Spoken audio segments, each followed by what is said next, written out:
Okay, in this second role play, what we're going to do is play out one of the most common scenarios. A leader asks you to come in and design and deliver a training program for them. So we're going to go ahead and get started. Hi, Bernice. I'm so excited to meet you. Thank you so much for inviting me in to discuss your opportunities today. Well, thanks so much for coming in, Betsy. We are in definite need of some help. Well, before we get started, I'd love to know a little bit more about you and your company and what you do and what your company is all about. Well, I read a little bit on your website, but I'd love to hear about your department. Sure. Well, I didn't get a chance to really explain to you. So I am the VP of Operations for our company, and we are a metals company. Okay. Do you mind if I take notes while we talk? Sure, no Okay. problem. So you're a metals company. Go ahead. So we provide metals for various sheet metals to various companies, and we are having a restructure. In the last 2 years, our top leadership has changed, and it's funneling down. So the change is happening throughout, and we've got some leaders that are new to their positions. They've been promoted, and we are in desperate need of some leadership coaching. Okay. Well, before we jump into all the leadership coaching, that's a really powerful intervention. I'd like to know a little bit more about your department and this change that's been going on. So your company provides metals for a variety of customers. What types of customers do you usually support? Oh, we have a variety from aviation to food industry. Are you more B2B, like business to business? Yes. Okay. Yes. And what kinds of people are your customers? Is it more like an internal buyer, or is there a particular person that you sell to, or is it just it's different for all your different companies? It varies. Okay. It varies. And and you're the operations department? Yes. Okay. And so how big is your ops department? I would say across the country there's about 1,000 employees. And you're in charge of all the employees at the different locations? Yes. Oh, so that's challenging. Ultimately, yes. So there's several layers in between, which is where the help that I need is coming in. But yes, ultimately. So out of those 1,000 employees, how many of them are managers? Do you have managers and executives between you? Yes. Okay. Yes. So about how many managers do you have and how many executives? So there's the frontline managers. We have about 50 of those. Okay. And then from there, there's 17 senior managers. So let's talk a little bit about this change. So top leadership has changed. Yes. And so what was the change? What was the from and then the to as it relates to the top leadership? Well, the former leader that we had left due to health reasons. And the person that's now the CEO, he's homegrown within the organization. And the person before had some external experience there. So the new CEO, we're helping him to sort of learn his role also, but we want to bring in some more of the external experiences. So he wants to really take our company to the next level. He feels it's time that we need a culture change, that we make the shift, that we up level in our leadership. All down to the front line needs to up level also.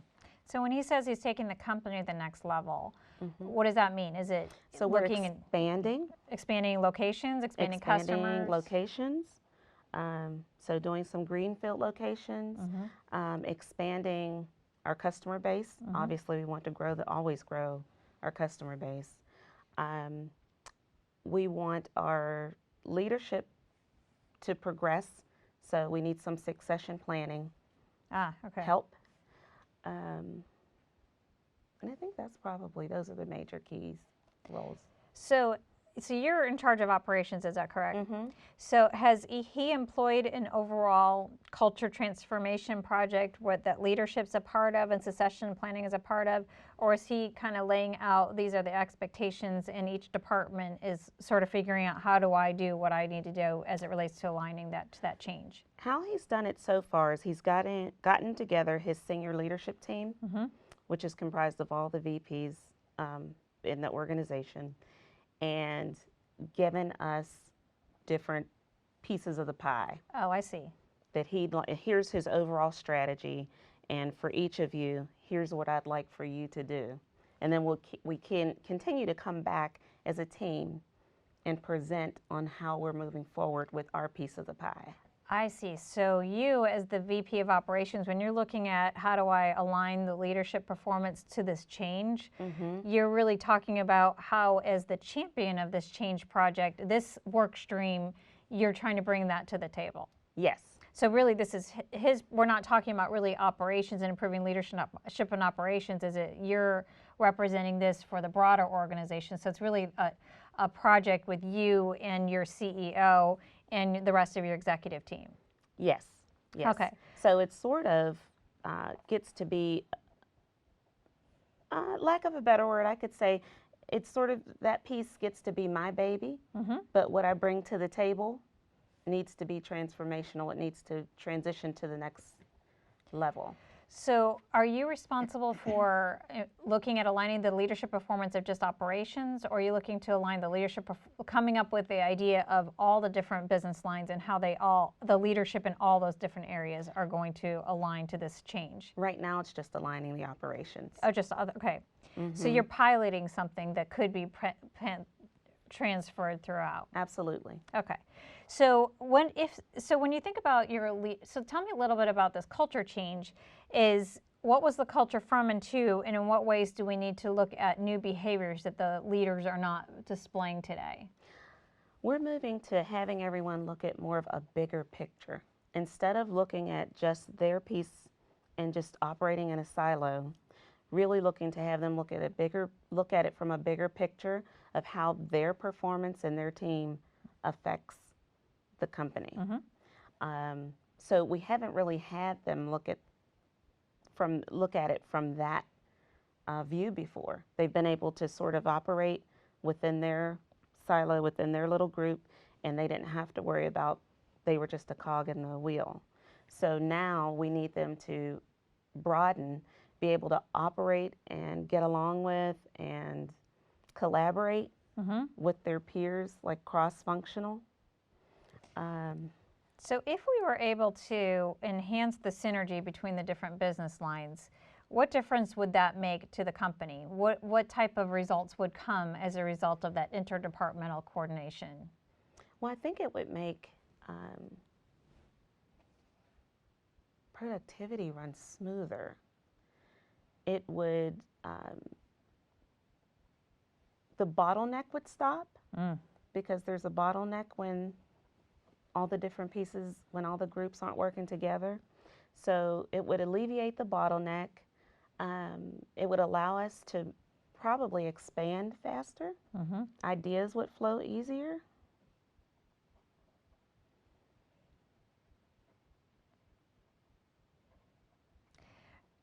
And so it sounds like really at the end of the day as a company, as you're moving to the next level on the whole, the company's starting to see that we need to really start working across organizational boundaries and increase the synergy to enable us to move to the next level. Leadership is one part of that overall transformation.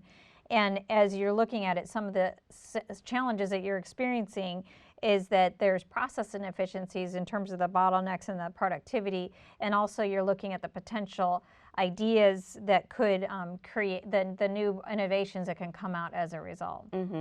So what are some of the evidences that tell you that there's bottlenecks in the operation? Well, the initial reason why I called you, I have 3 senior leaders that have just moved into their positions, and they are not aware that they need to be collaborative with the other senior leaders and other pieces of the operation. So if I've got one of my senior leaders complaining about one of the leaders in IT and not working together with them, then that creates a bottleneck. So, so one sounds like you're concerned that potentially the reason for the bottleneck is that these leaders are not aware. But how do you know that there's a bottleneck that exists? Is there quotas that are not being achieved? Is there defects that you're finding in the system? Is there duplication of effort that you're observing? Like, how do you know? I think there's duplication of effort. So how do you know there's duplication of effort? Like, what are the indicators? Well, because one hand isn't talking to the other, so we find that two teams are working on the same So concern. it's like yeah, okay. And I think that the ideas aren't flowing, which lets us know there's a bottleneck. Okay, so it sounds like at the end of the day, there's a lot of observations and things that you're seeing. It sounds like you're not necessarily you're not hitting some of the key metrics, but there's some observations of what you're seeing in the operation that concerns you, and you kind of want to get up on top of it, especially given how significant this change is. Yeah, it's almost like we want to be proactive. Mm-hmm. We're able to get the business done, and we're making our numbers now, but from where we'd like to go, we can't get there with the way we operate now. Yeah, so in a nutshell, the way I kind of summarize all of this is that you as an organization want to proactively align your leadership performance towards this overall transformation, which is really taking the company to the next level. Yes. Okay. So there's lots of reasons why a client like you might be calling in a consultant like me. What is it that you hope to gain by virtue of a partnership with a consultant? We'd like the outside expertise.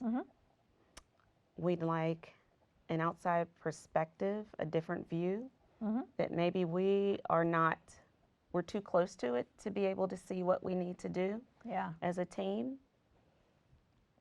I think those are the major. So it sounds like that independent point of view that's outside, the outside expertise.